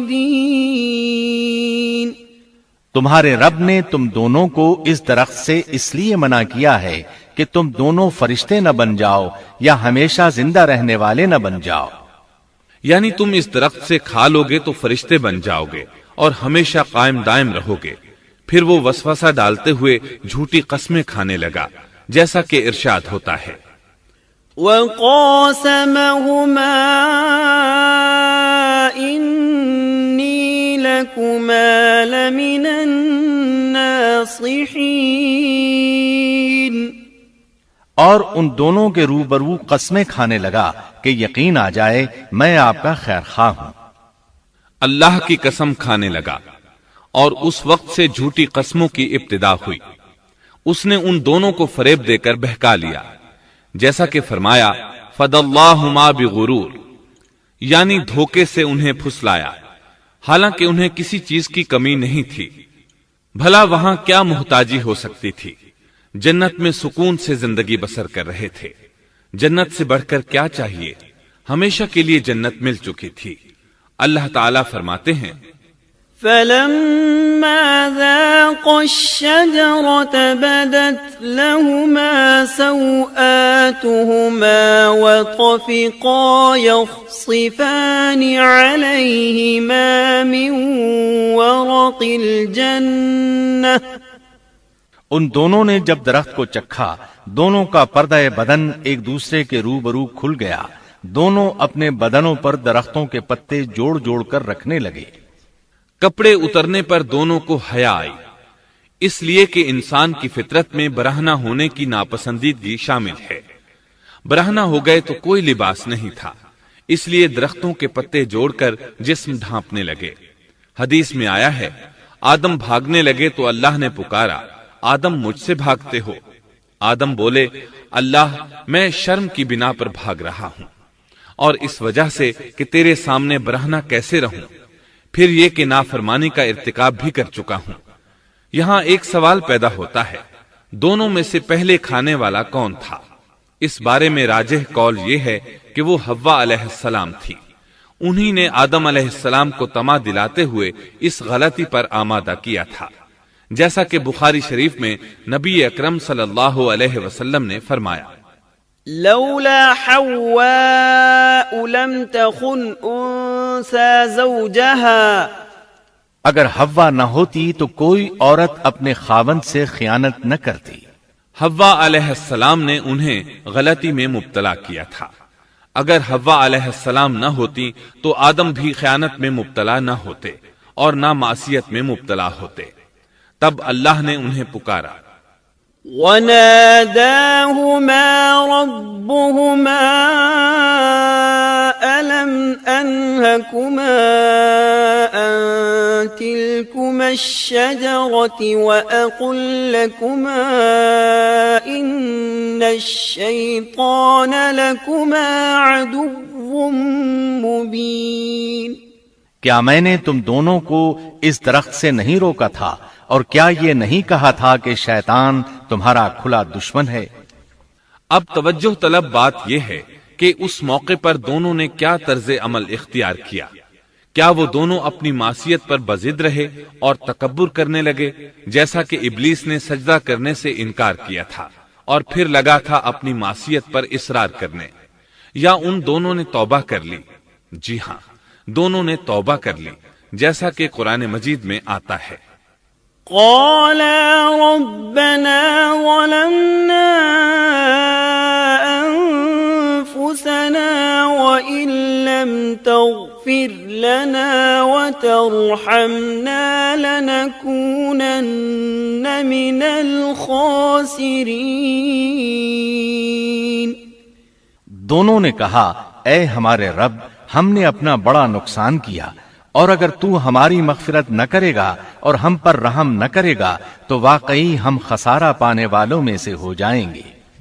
اس قصے میں ایک سوال یہ ذہن میں پیدا ہوتا ہے کہ جب سیدنا آدم علیہ السلام کو ابلیس نے سجدہ نہ کیا تو اللہ تعالیٰ نے اسے مردود بنا کر جنت سے نکال دیا. پھر وہ سیدنا آدم علیہ السلام کو اس درخت کے قریب کس طرح لے گیا جبکہ وہ جنت سے باہر ہو چکا تھا؟ قرآن کریم میں اس بارے میں یہ الفاظ آئے ہیں پھر شیطان نے ان کے دلوں میں وسوسہ ڈالا۔ یہ وسوسہ اس نے کیسے ڈالا جبکہ وہ جنت سے نکالا جا چکا تھا؟ مفسرین نے اس کے جواب میں لکھا ہے کہ اس نے جنت سے باہر رہ کر یہ وسوسہ ڈالا تھا۔ جیسے آج کل تار اور بغیر تار کے آواز کو دور دراز علاقوں تک پہنچایا جا سکتا ہے، ایسے ہی شیطان نے اپنی طاقت سے یہ وسوسہ ان کے دلوں تک پہنچایا۔ لگے ہاتھوں ابلیس کی حقیقت بھی سن لیں۔ ابلیس کے لفظی معنی انتہائی مایوس کے ہیں۔ یہ راندہ درگاہ ہونے کے بعد ہمیشہ ہمیشہ کے لیے اللہ کی رحمت سے مایوس ہو گیا تھا، اس لیے اسے یہ لقب ملا، ورنہ روایات کی روح سے اس کا اصل نام عزازیل تھا۔ پہلے یہ جنات میں سے تھا، اپنے رب تعالی کی اطاعت سے نکل کر ابلیس ہوا۔ اس کا علم ناقص تھا، مزاج ناپاک تھا، وہ غرور اور تکبر میں مبتلا ہو گیا تھا۔ یہاں یہ بات بھی ذہن نشین کر لیں کہ انبیاء خطا اور گناہ سے پاک ہوتے ہیں، ان پر اللہ تعالی کی مستقل حفاظت اور نگرانی قائم رہتی ہے۔ اگرچہ انبیاء بھی انسان ہوتے ہیں اور تمام انسانی تقاضے انہیں لاحق ہوتے ہیں، لیکن ان کے عمل اور ارادے میں کسی قسم کی بدی اور شر کا عمل دخل قطعاً نہیں ہوتا۔ ان کا ہر قول اور عمل بلکہ ہر حرکت اور سکون کی حالت بھی انسانیت کے لیے بہترین نمونہ ہوتے ہیں۔ البتہ بشر ہونے کی وجہ سے بھول کا امکان ہوتا ہے، تاہم بھول ہو جانے کی صورت میں انہیں فوراً ہی خبردار کر دیا جاتا ہے۔ بھول ہو جانا بشری طبیعت کا خاصہ ہے۔ اللہ تعالیٰ نے ہر انسان کی فطرت میں یہ چیز رکھی ہے۔ انبیاء سے بھول چوک ہو جانے میں بھی اللہ تعالیٰ کی کئی ایک حکمتیں پوشیدہ ہیں۔ مثلا بہت سی قومیں اپنے نبیوں کے معجزات دیکھ کر ان میں ربوبیت کی صفات کی قائل ہو گئی، یہاں تک کہ بعض قوموں نے اپنے نبیوں کو اللہ یا اللہ کا بیٹا بھی جانا۔ جب انبیاء سے بھول اور لغزشیں ہوئیں تب گویا لوگوں پر یہ واضح کیا گیا کہ یہ الہ نہیں ہے۔ الہ ہوتے تو کس طرح ان سے بھول ہو سکتی تھی؟ اس سے یہ بتانا بھی مقصد تھا کہ انبیاء انسان ہی ہوتے ہیں، کوئی ماورائی مخلوق نہیں ہوتے۔ سیدنا آدم علیہ السلام کے واقعے پر غور کرنے سے یہ حقیقت مزید واضح ہو جاتی ہے کہ سیدنا آدم علیہ السلام کی یہ لغزش گناہ نہیں تھی۔ ممنوع درخت کا پھل کھاتے ہی سیدنا آدم علیہ السلام اور اماں حوا کا لباس اتر گیا تھا۔ اللہ کا حکم ہوا، قال اهبطوا، جنت سے اتر جاؤ۔ مزید فرمایا، بعضكم لبعض عدو وَلَكُمْ فِي الْأَرْضِ مُسْتَقَرٌّ وَمَتَاعٌ إِلَى حِينٍ۔ تم آپس میں ایک دوسرے کے دشمن ہوگے اور تمہارے واسطے زمین میں رہنے کی جگہ ہے اور ایک وقت تک نفع حاصل کرنا ہے۔ اللہ نے مزید فرمایا، قال فيها تحيون وفيها تموتون ومنها تخرجون۔ فرمایا تم وہیں زندگی بسر کرو گے اور وہیں مرو گے اور وہیں سے دوبارہ نکالے جاؤ گے۔ قرآن مجید کے دیگر مقامات میں بھی اس قصے کی تفصیل موجود ہے۔ مثلاً فرمایا، وَلَقَدْ عَهِدْنَا إِلَىٰ آدَمَ مِن قَبْلُ فَنَسِيَ وَلَمْ نَجِدْ لَهُ عَزْمًا۔ اور اس سے قبل ہم نے آدم سے ایک عہد لیا تھا مگر وہ بھول گئے اور ہم نے ان میں کوئی عزم نہیں پایا۔ اللہ تعالیٰ فرماتے ہیں، وَإِذْ قُلْنَا لِلْمَلَائِكَةِ اسْجُدُوا لِآدَمَ فَسَجَدُوا إِلَّا إِبْلِيسَ أَبَى فَقُلْنَا يَا آدَمُ إِنَّ هَذَا عَدُوٌّ لك ولزوجك فلا يخرجنكما من الجنة فتشقى إن لك ألا تجوع فيها ولا تعرى وأنك لا تظمأ فيها ولا تضحى فوسوس إليه الشيطان قال يا آدم هل أدلك على شجرة الخلد وملك لا يبلى اور جب ہم نے فرشتوں سے کہا آدم کو سجدہ کرو تو ابلیس کے سوا سب نے سجدہ کیا، اس نے صاف انکار کر دیا۔ تو ہم نے کہا اے آدم یہ تیرا اور تیری بیوی کا دشمن ہے، خیال رکھنا ایسا نہ ہو وہ تم دونوں کو جنت سے نکلوا دے اور تو مصیبت میں پڑ جائے۔ یہاں تو تجھے یہ آرام ہے کہ نہ تو بھوکا ہوتا ہے اور نہ ننگا، اور نہ تو یہاں پیاسا ہوتا ہے اور نہ دھوپ سے تکلیف اٹھاتا ہے۔ لیکن شیطان نے اسے وسوسے میں ڈال دیا، کہنے لگا میں آپ کو دائمی زندگی کے درخت اور وہ بادشاہت بتلاؤں جو کبھی پرانی نہ ہو۔ فأكلا منها فبدت لهما سوآتهما وطفقا يخصفان عليهما من ورق الجنة وعصى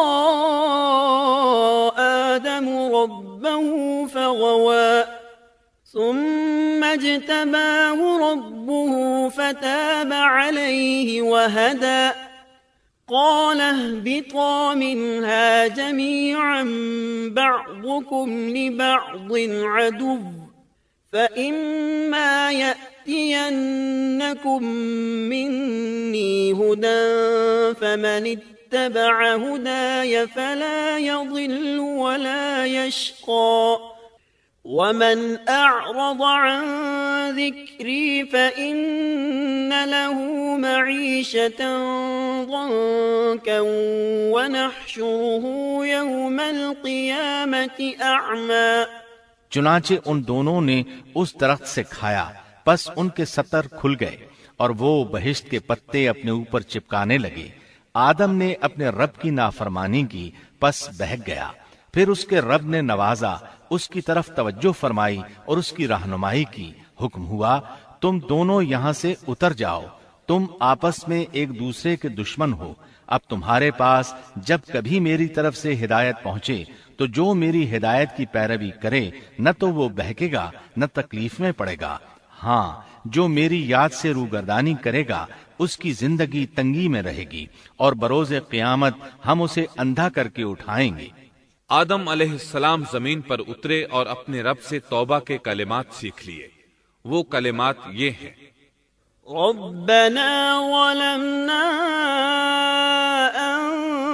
انفسنا وان لم تغفر لنا وترحمنا لنكونن من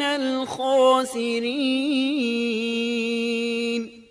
اے ہمارے رب، ہم نے اپنا نقصان کیا، اور اگر تو نے ہم پر مغفرت و رحمت نہ فرمائی تو ہم خسارہ اٹھانے والوں میں سے ہو جائیں گے۔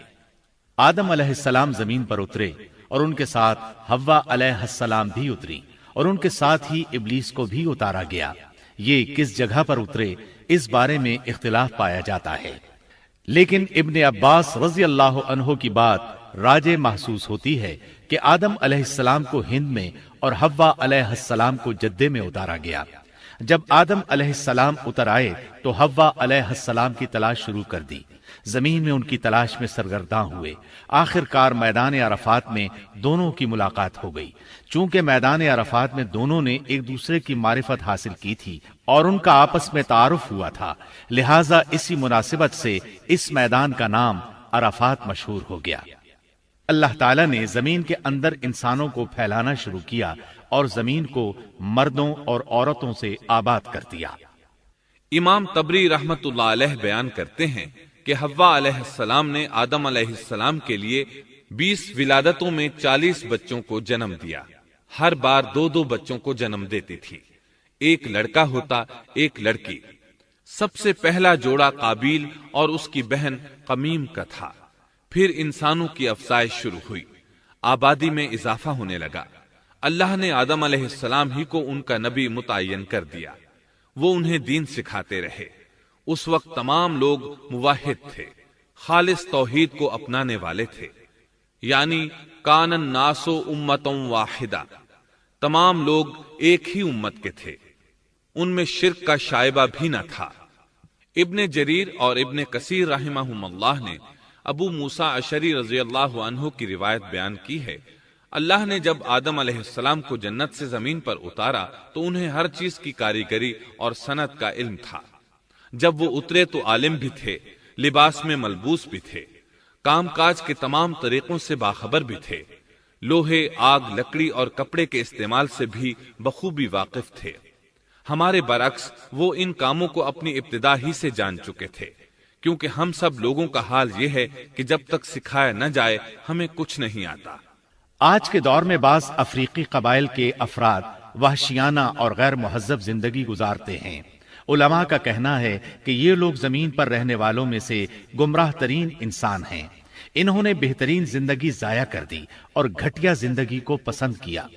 تہذیب و تمدن کا آغاز چونکہ ابتدائے آفرینش سے ہے، اس لیے ہر انسان کی فطرت میں تہذیب کی سوجھ بوجھ موجود ہے۔ بہرحال آدم علیہ السلام کے بعد انسانی مخلوق کی تعداد روز بروز بڑھتی چلی گئی اور انسانی کمزوریوں کی بنا پر گناہ شروع ہو گئے۔ زمین پر سب سے پہلے ہونے والی معصیت قابیل کے ہاتھوں اپنے بھائی حابیل کے قتل کی صورت میں سامنے آئی۔ اللہ تعالیٰ نے قرآن مجید میں قابیل اور اس کے بھائی حابیل کا قصہ بیان کیا ہے۔ قابیل قرخت اور درشت طبیعت کا مالک تھا، جبکہ اس کا بھائی حابیل رحم دل اور نرم طبیعت تھا۔ قابیل کھیتی باڑی کرتا تھا اور حابیل مویشی چراتا تھا۔ حابیل کے نرم دل ہونے کی ایک وجہ اس کا بکریاں چرانا تھا، کیونکہ ایک چرواہا اپنی بکری کو بھوکا دیکھ کر اسے چارہ کھلائے بغیر نہیں رہتا، نہیں وہ کسی بکری کو پیاسا دیکھ کر اسے بھول جاتا ہے۔ اپنے جانور پر اس کی طاقت سے زیادہ بوجھ بھی نہیں لادتا۔ بنی نو انسان کی تعداد میں اضافے کے لیے اس وقت ایسا قانون تھا جو اب حرام ہے، اور وہ ہے بہن کے ساتھ نکاح۔ چونکہ اس وقت کے سب لوگ آدم علیہ السلام کی حقیقی اولاد تھے اور آپس میں بہن بھائی تھے، اس لیے اس وقت کی شریعت کی روح سے قابیل اپنے ساتھ جڑواں پیدا ہونے والی بہن کے سوا کسی دوسری بہن سے شادی کر سکتا تھا، اور اسی طرح حابیل اپنے ساتھ جڑواں پیدا ہونے والی بہن کے علاوہ کسی دوسری بہن سے شادی کر سکتا تھا۔ اس کی صورت یہ تھی کہ قابیل کی شادی حابیل کی بہن سے ہو اور حابیل کی شادی قابیل کی بہن سے ہو، لیکن ہوا یہ کہ حابیل کی بہن خوبصورتی میں قابیل کی بہن سے کم تھی، اس لیے قابیل نے حابیل کی بہن سے شادی کرنے سے انکار کر دیا اور اپنی جڑواں بہن سے شادی کی خواہش ظاہر کی، لیکن ایسا کرنا آدم علیہ السلام کی شریعت میں حرام تھا۔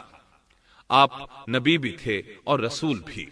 رسول اور نبی میں فرق یہ ہے کہ رسول پر شریعت اور احکام نازل ہوتے ہیں، لیکن نبی پر شریعت نازل نہیں ہوتی، البتہ اس کی طرف وحی نازل ہوتی ہے اور معجزات عطا کیے جاتے ہیں، جبکہ شریعت صرف رسولوں ہی پر نازل کی جاتی ہے۔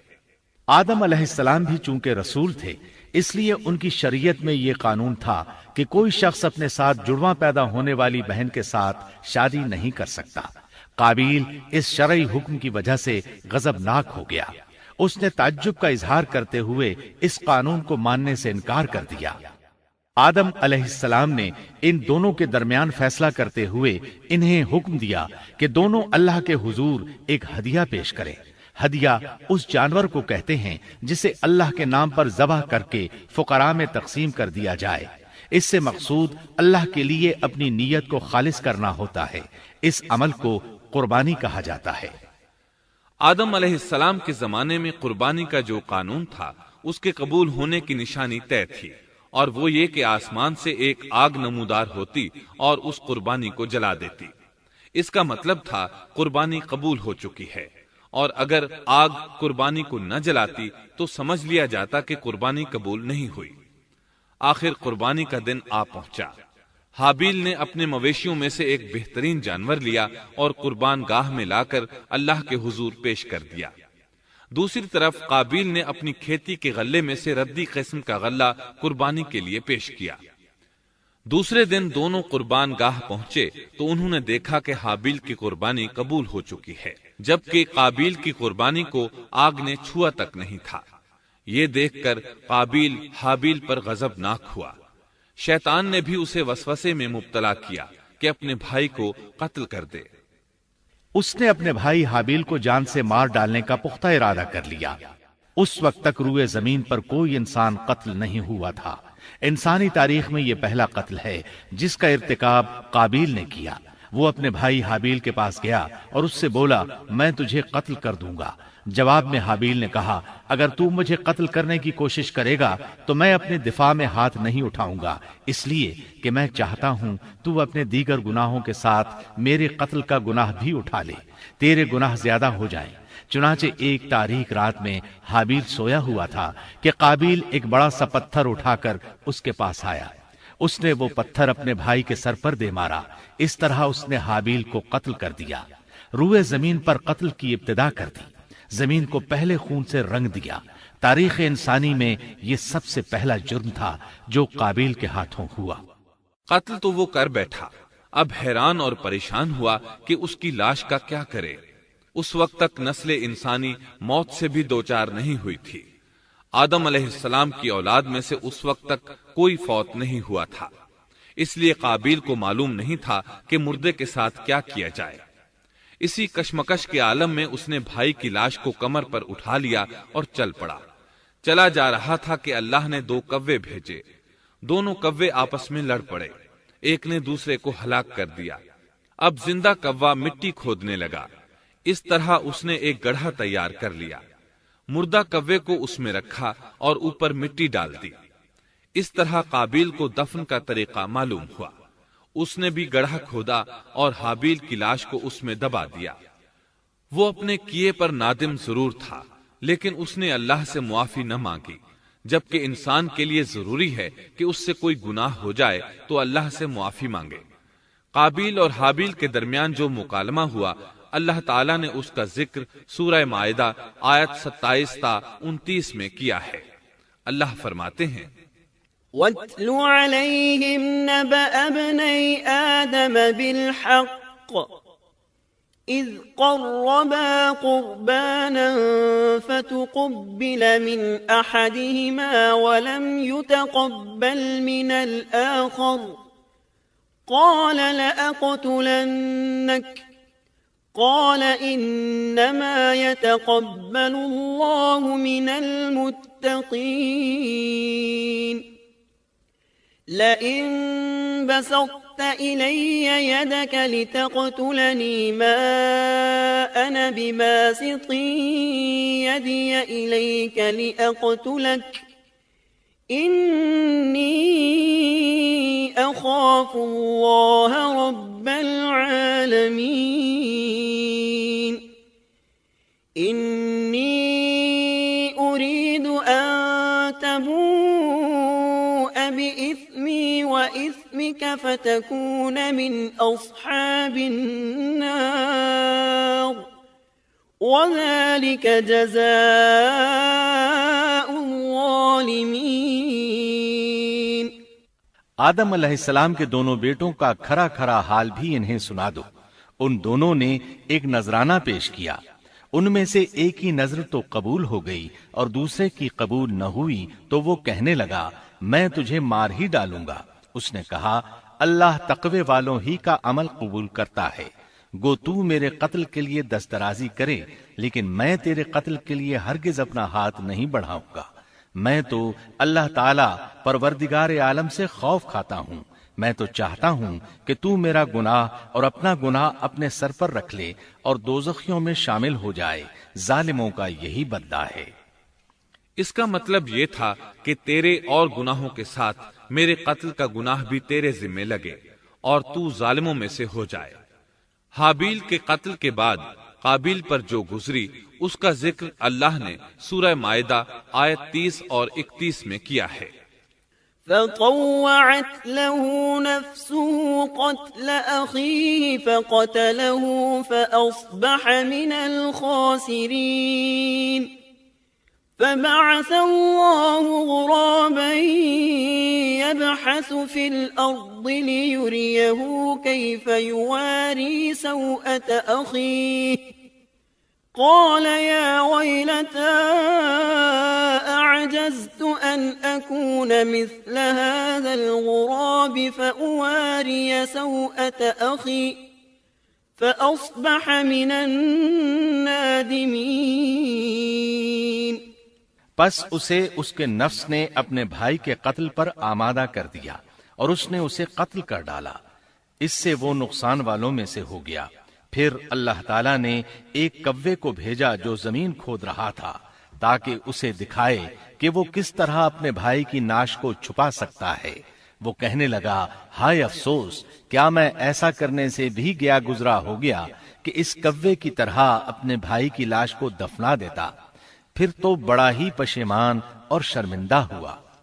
امام احمد، ترمذی اور ابو داود نے سیدنا سعد بن ابی وقاص رضی اللہ عنہ سے روایت کی ہے کہ انہوں نے سیدنا عثمان رضی اللہ عنہ کی شہادت کے فتنے کے وقت فرمایا، میں گواہی دیتا ہوں کہ رسول اکرم صلی اللہ علیہ وسلم نے فرمایا تھا، ایک بہت بڑا فتنہ رونما ہوگا، اس میں بیٹھنے والا کھڑے ہونے والے سے بہتر ہوگا اور کھڑا ہونے والا چلنے والے سے بہتر ہوگا اور چلنے والا دوڑنے والے سے بہتر ہوگا۔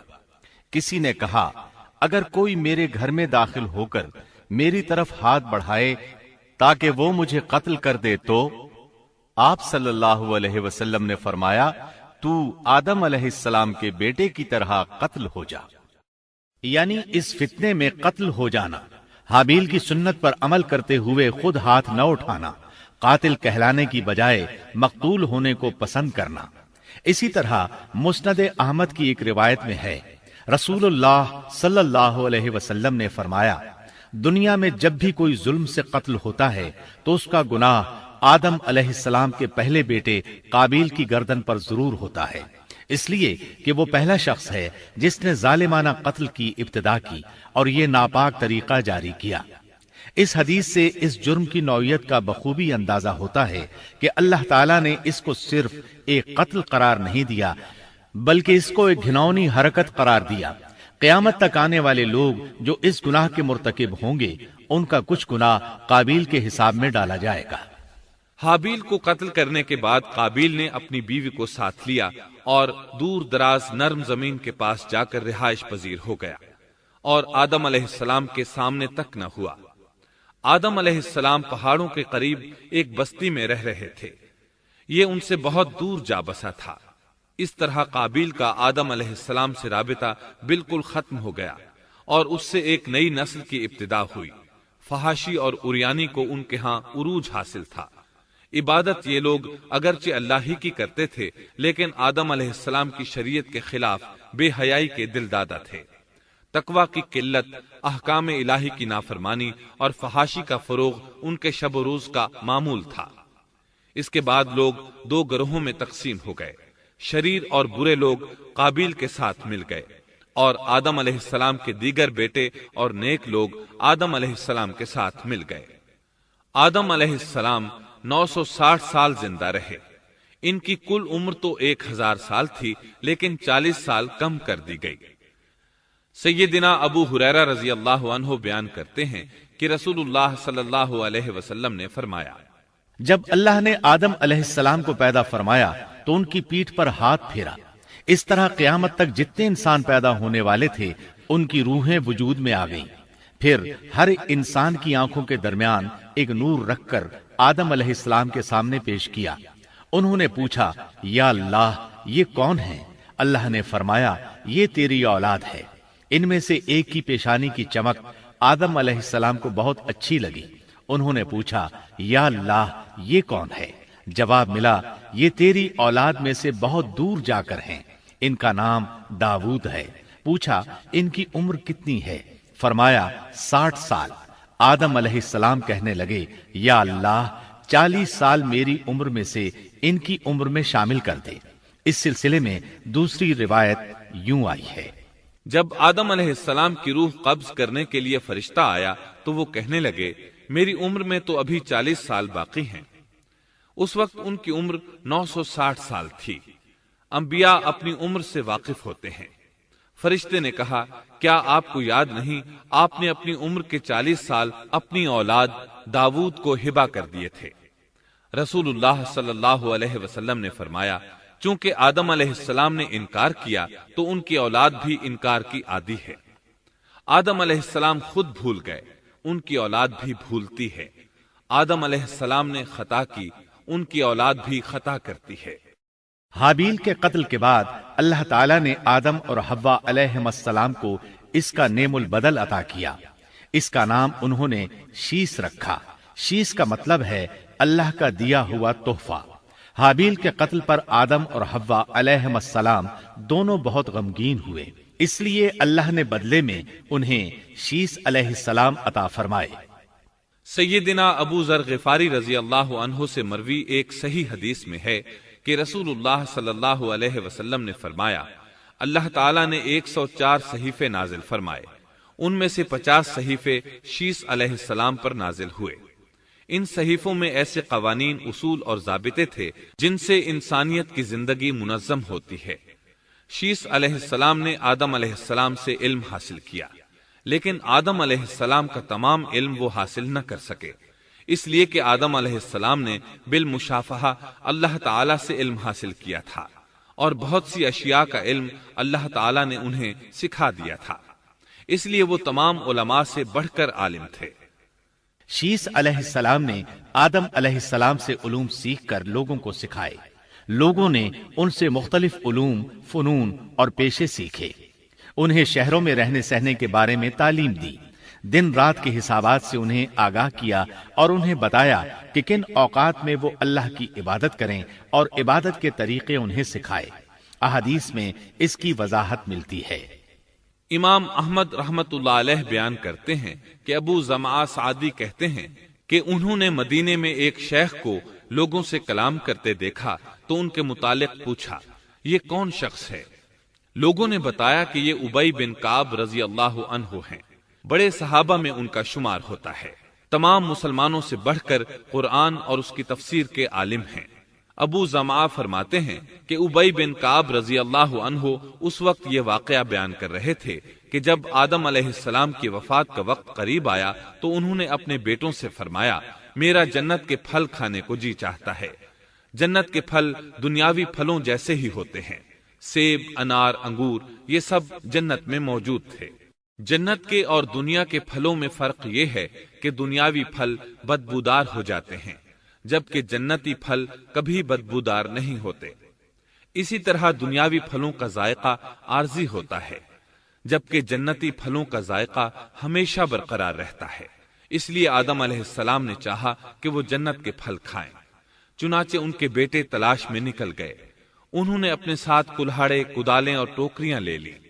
راستے میں انہیں فرشتے ملے، ان کے پاس آدم علیہ السلام کا کفن اور خوشبو وغیرہ تھی۔